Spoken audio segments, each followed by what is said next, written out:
Kenya rights activists ramp up their demands to free Ugandan politician and popular musician Bobi Wine.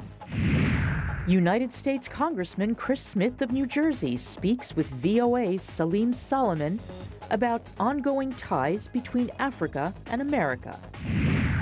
And the threat of the DRC Ebola outbreak to children. Africa 54 starts right now. Good evening, I'm Esther Githui. You are in for Vincent Makori. This is Africa 54. Tonight we begin with the latest on Ugandan legislator Robert Kyagulanyi, also known as Bobi Wine. The popular politician and musician has been charged with treason and transferred from military detention to a civilian custody.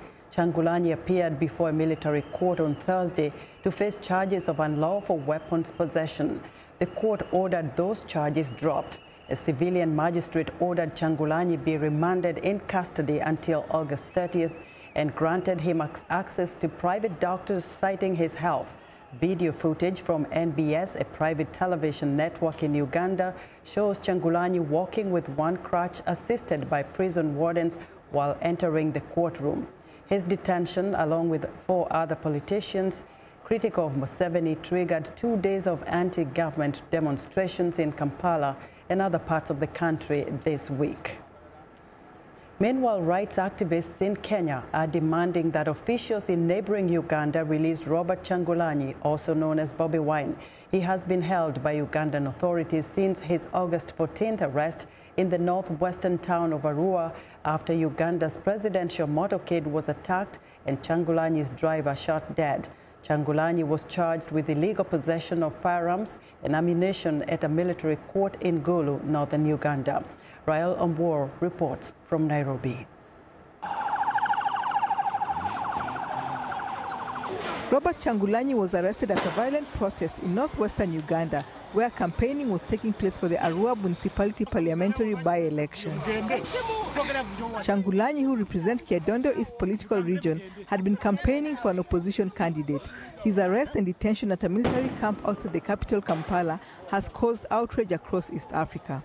The Law Society of Kenya Advocacy Group held a news conference Tuesday in Nairobi to demand the politician's release and express unity. We want to pass a message to all the international community and the citizens of the East African countries that we as the citizens of East Africa, we are going to stand together so that none of the presidents should imagine that if they can stifle dissent in their own country, that will be the end of free speech. Kyagulanyi's driver was shot dead after police opened fire on the crowds. 33 other people were arrested and charged with treason on the same day.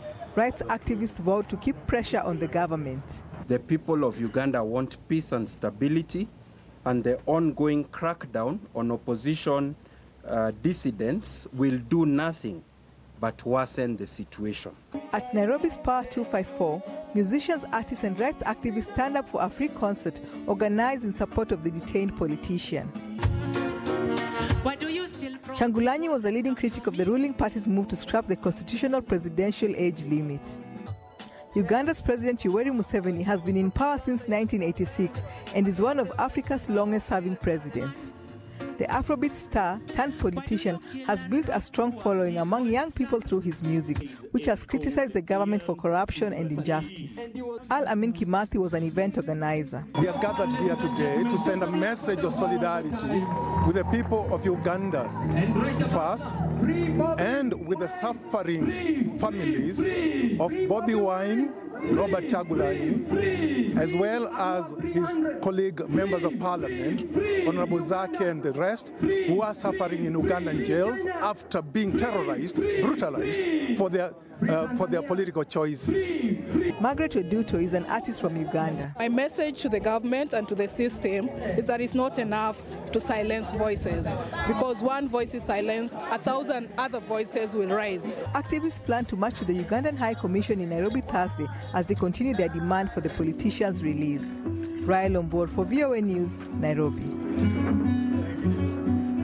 Now, for more on Bobi Wine's arrest, I'm joined by my VOA colleague, Paul Ndiho, who is also a native of Uganda. Paul, welcome back to Africa 54. Thank you for having me, Esther. How are you? I'm good. Now, look at this. There's been protests in Kampala, the country of Uganda's. We've seen this going on. We've seen that crossing over to Kenya.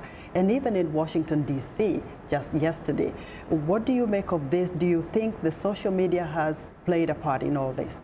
Absolutely, Esther. I think the government of Uganda underestimated the capacity of social media. At one point, they talked about even shutting down the social media once they realized that it was too late for them to contain what was going on around the social media networks. To be frankly speaking, I think social media is probably the best thing that has happened to young people across the continent, especially in places where you have long-time leaders, people who don't like anything to do with dissent.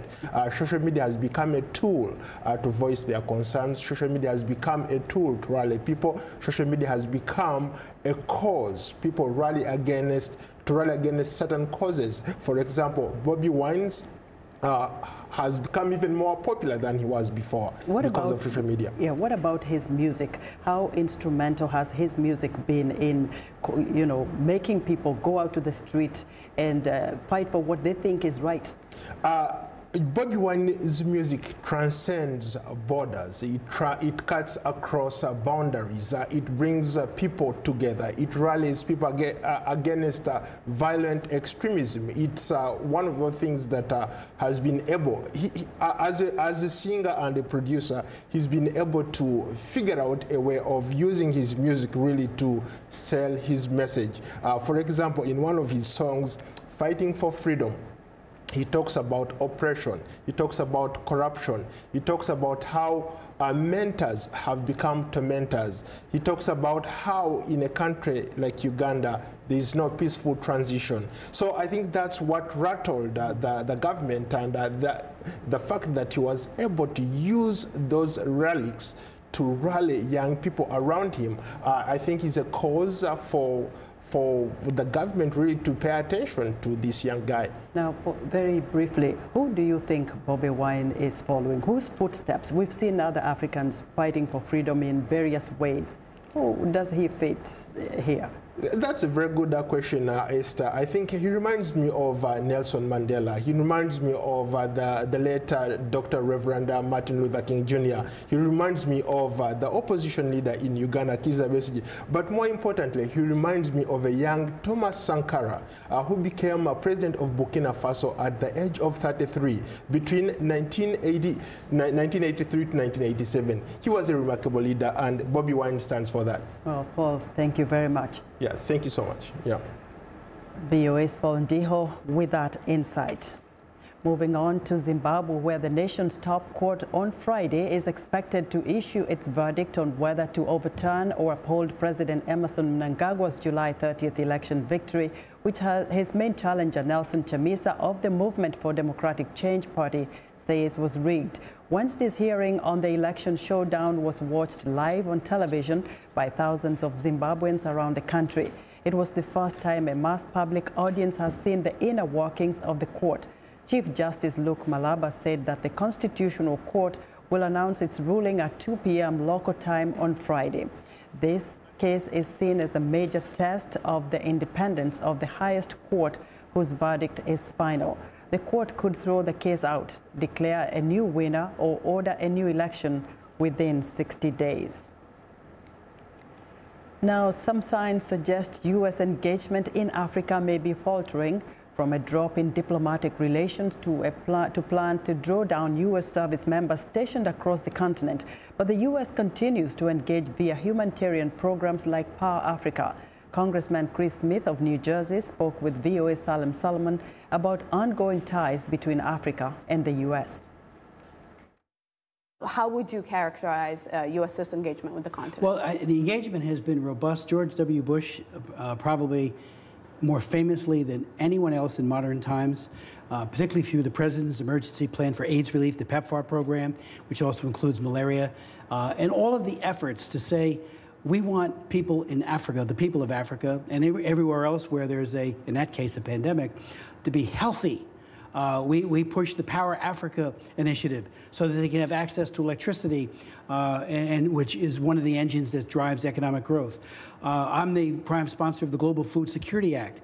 The big emphasis there is on Africa, making sure that there is sustainable food, agriculture, production in the most environmentally sensitive way, with women's empowerment as being a major part of that, so that women are included in those initiatives.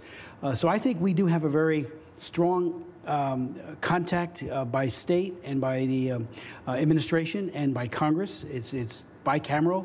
It's bipartisan, as it should be. And in terms of the ambassadors, I would hope those ambassadors would have been selected yesterday. You know, sometimes there are slow-ups in the U.S. Senate. You know, the process is very cumbersome, and casting no fault on any individuals there, but it is hard to get people through confirmation. But there needs to be the ambassadors put there. I mean, that's not to say the people who are acting aren't very, very effective people. When I travel and there's not an ambassador, and the DCM is really the chief mission, deputy chief of mission, very often they're just extraordinarily effective people in their own right. But there is something about having an ambassador who has the ear of the president, and Pompeo even more because he was picked, or she was picked by the president, to be the eyes and ears and voice of the United States. So I would hope that we would move much more quickly on getting those people in place. Now, Teaching Africa Day, or TAD, will be observed on Saturday, September 1st, in commemoration of African Heritage Month in the Washington, D.C. region. The initiative creates a platform for education and entertainment designed to enlighten the next generation about Africa and African heritage.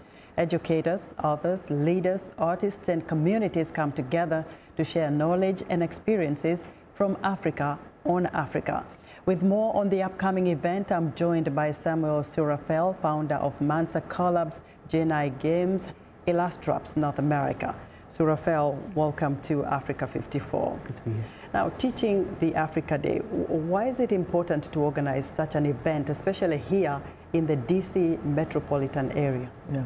The importance of organizing Teaching Africa Day is one of bringing together a lot of the content creators that do everything from books to games, offline and online together in one venue for families to come and learn more about, specifically around Africa and African heritage.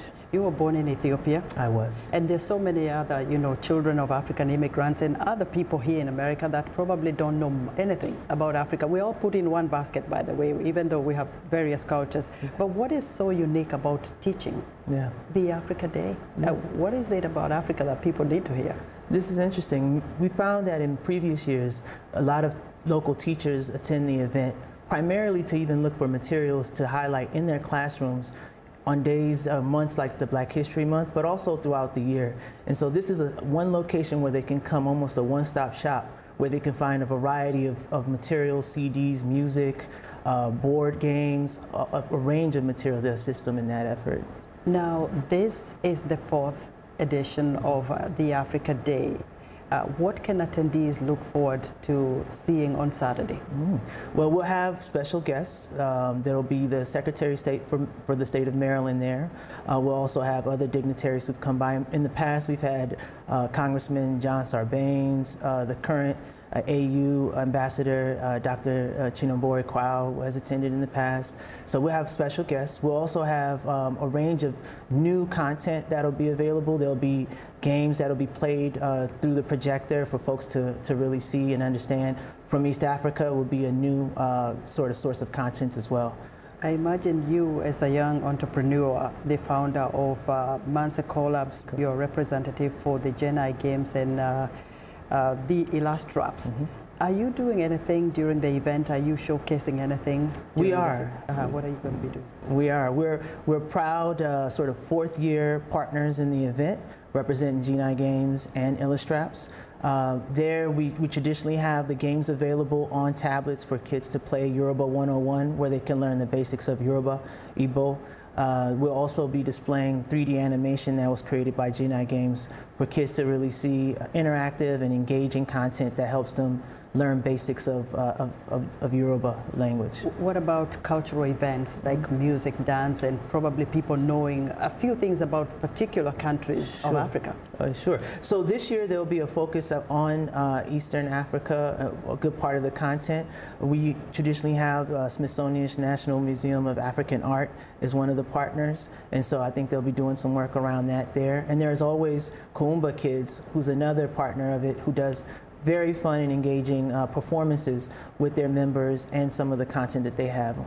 You know, DC, during summertime, there's so many cultural events from Africans. What sets this event apart from those? Right. This is a truly unique event because it's children-friendly, family-focused, so it sort of presents an opportunity for families together to look at and engage with information, you know, across their age span. And so there isn't really anything like this, particularly focused on Africa heritage in the region as such. You'll find activities, but nothing like this. And the future looks bright for this event, right? Very much so. Surafel, thank you very much. Thank you.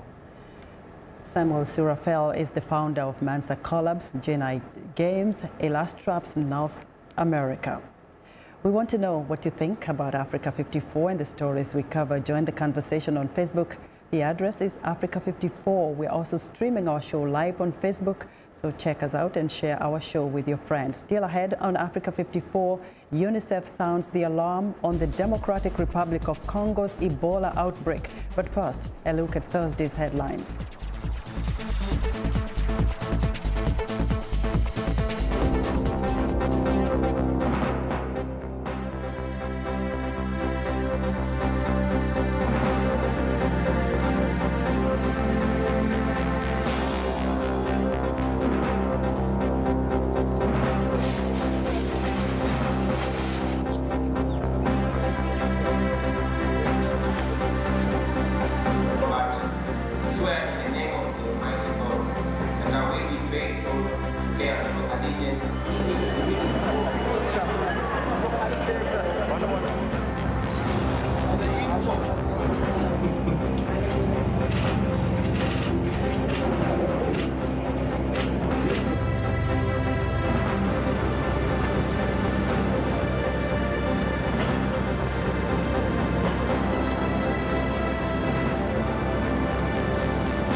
It's time for our health report, and joining us is Africa 54 health correspondent Lenore Mudu with some good news out of Ghana. Lenore? That's right, Esther. Ghana has eliminated trachoma as a public health problem. Trachoma is devastating eye disease caused by infection with the bacterium Chlamydia trachomatis, and it's spread through contact with an infected eye or nose discharges, either from person to person or mediated by flies. The World Health Organization says Ghana is the first country in sub-Saharan Africa to eliminate the neglected tropical disease and leading infectious cause of blindness.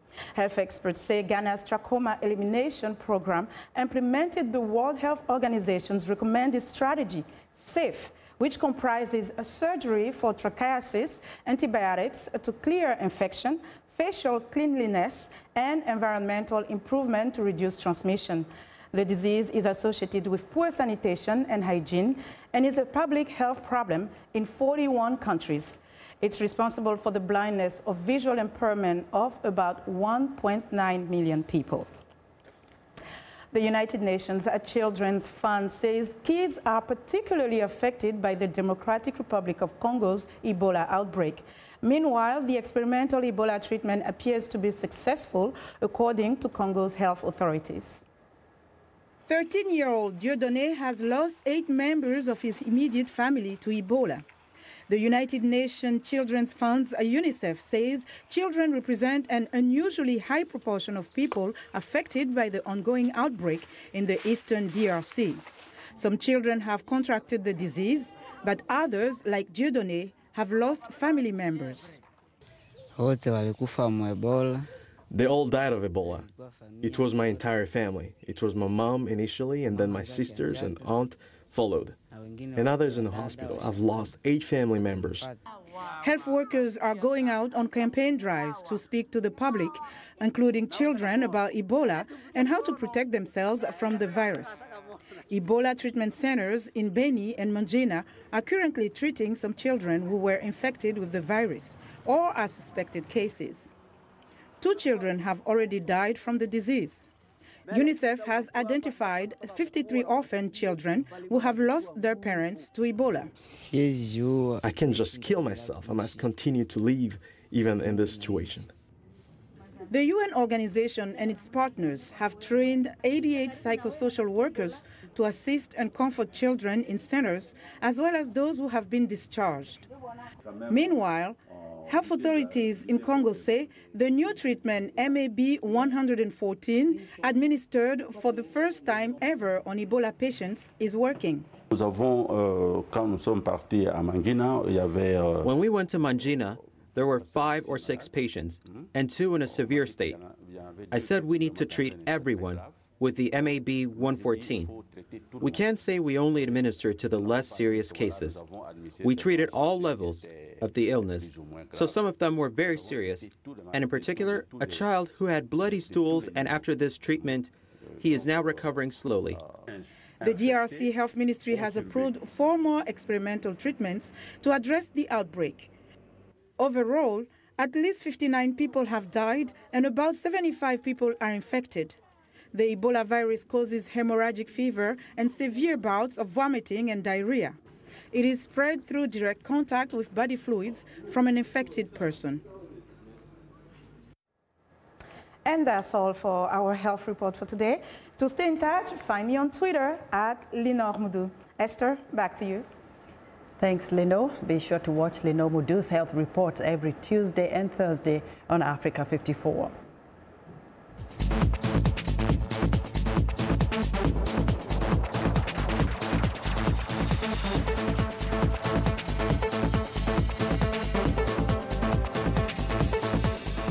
Now, in the U.S. political news, President Donald Trump's White House team went on the defensive Wednesday, one day after 2 former close associates of the president became convicted felons. Former Trump attorney Michael Cohen pleaded guilty to campaign finance law violations in connection with hush money payments to 2 women who say they had affairs with Donald Trump before he became president. Meanwhile, former Trump campaign manager Paul Manafort was convicted of fraud charges not related to the 2016 presidential campaign. VOA's Jim Malone breaks down Trump's political woes. At the White House, Press Secretary Sarah Huckabee Sanders stood by the president's assertion that he did nothing wrong. As the president has stated on numerous occasions, he did nothing wrong. There are no charges against him in this. And just because Michael Cohen made a plea deal doesn't mean that that implicates the president on anything. In court Tuesday, Cohen said he was acting on orders from then presidential candidate Trump when he paid off 2 women to keep them quiet shortly before the election. Cohen's attorney, Lanny Davis, said his client may also have information related to the Russia probe, led by special counsel Robert Mueller. It's my observation that what he knows, that he witnessed, will be of interest to the special counsel. That's my opinion. We'll see. At a rally in West Virginia Tuesday, Trump again blasted the news media and the Russia probe.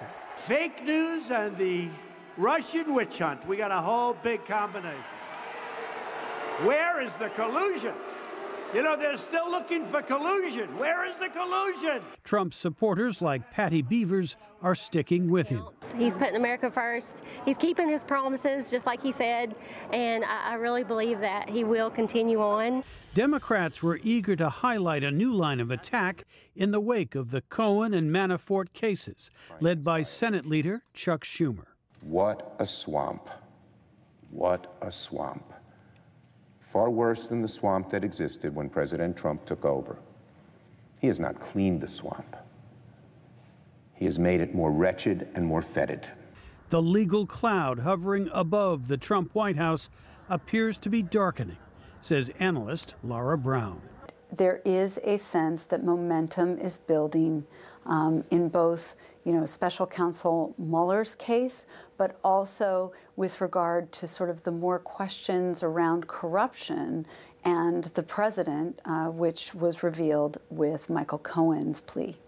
There's also the sense of an embattled president fighting on several fronts at once, says Julie Pace. We don't know what this will mean for Trump's presidency. We don't know if we will see Republicans and voters turn their back on him. But this is a more serious situation than I think he has found himself in at earlier points in his presidency. But the legal and political fallout is still a long way from being determined, says Paul Schiff Berman. Does that mean that he will be impeached? Not necessarily. That's a political process. Does that mean that his supporters will stop supporting him? Not necessarily. That's a question of politics as well. And speaking of politics, it's now clear that the legal problems involving Cohen and Manafort will be an issue in the November congressional elections, where Democrats are favored to make gains. Jim Malone, VOA News, Washington.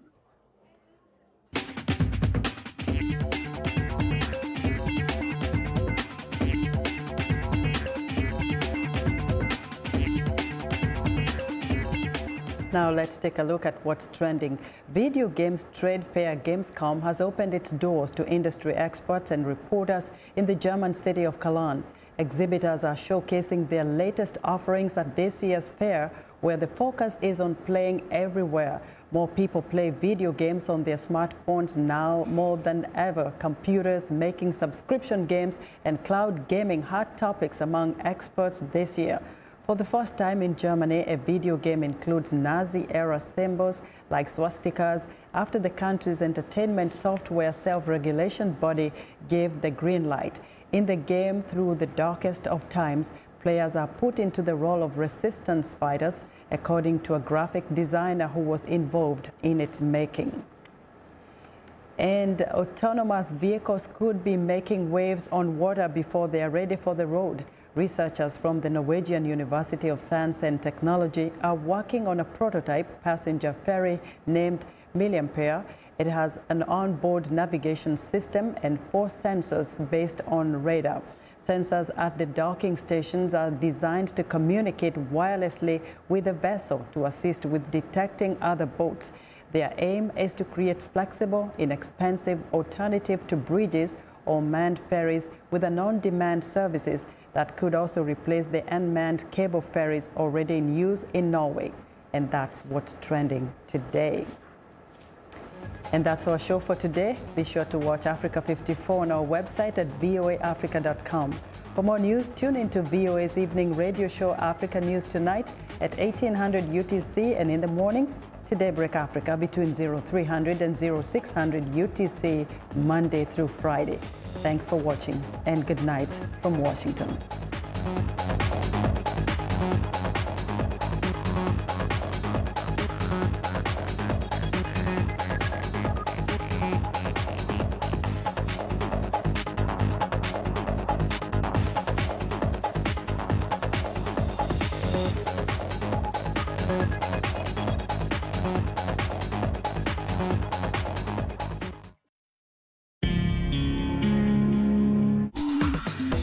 Welcome to English in a Minute. A lot of American English idioms refer to parts of the body. Get off on the wrong foot.